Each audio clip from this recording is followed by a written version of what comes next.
tongue coating. Now let's talk about white coating. Just as white or paleness anywhere is a sign of blood deficiency or coldness, white tongue coating is also a manifestation of cold pathogenic factors attacking the body. However, there may be different types of white coating, and this could give us more information about the nature of the cold pathogenic factors.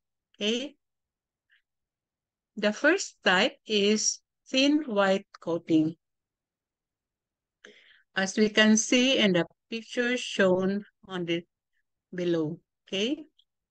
It is in tongue coating, a thin tongue coating, the tongue is covered with white coating pero klaro pa rin natin ang real color ng whole tongue body. Okay? So, it is normal for the tongue to have a thin white coating. A tongue that has no normal roughness and looks glassy and smooth is generally a sign of severe blood deficiency. If the patient has no symptoms, a thin white coating should be well ignored. But if the patient has severe symptoms such as common cold, headache, or neck pain, the thin white coating would then indicate when cold pathogenic factor attacking the lung orifices or the muscles. Okay. Next is thick white coating. So as we can observe,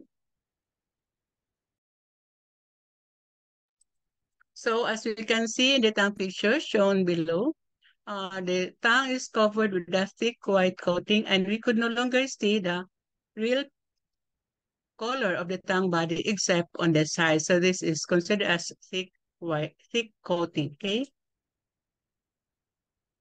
The thickness of the coating reflects the tension of food or stool in the stomach or intestines.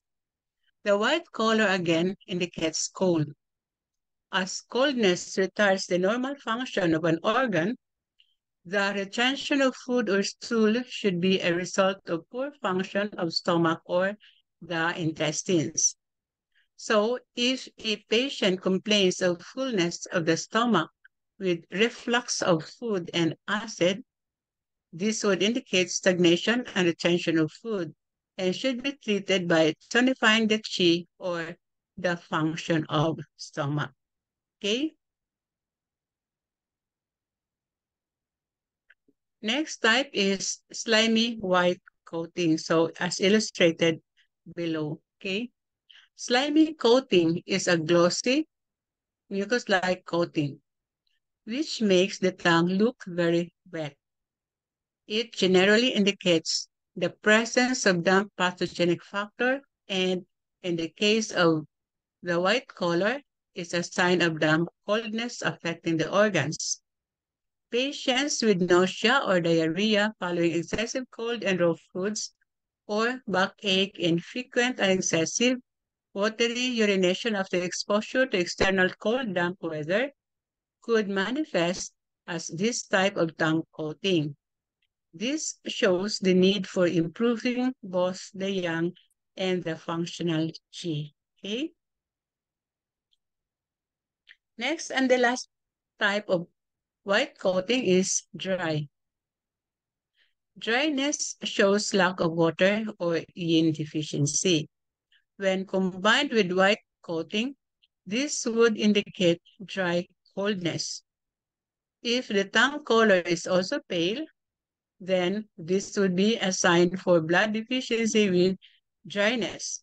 If it is only the coating that is dry and white, it needs both warming and yin tonification.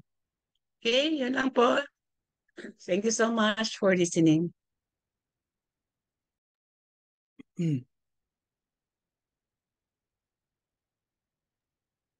I'm sorry, may yellow coating pa pala. Next is yellow coating. This indicates heat pathogenic factor attacking the body. When there is heat affecting various parts of the body, the secretions and excrements like mucus, urine, and even stool tend to get darker and yellow. The yellow tongue coating shows the presence of a heat pathogenic factor and can be further complicated by thin, thick, slimy, or dry factors. Okay?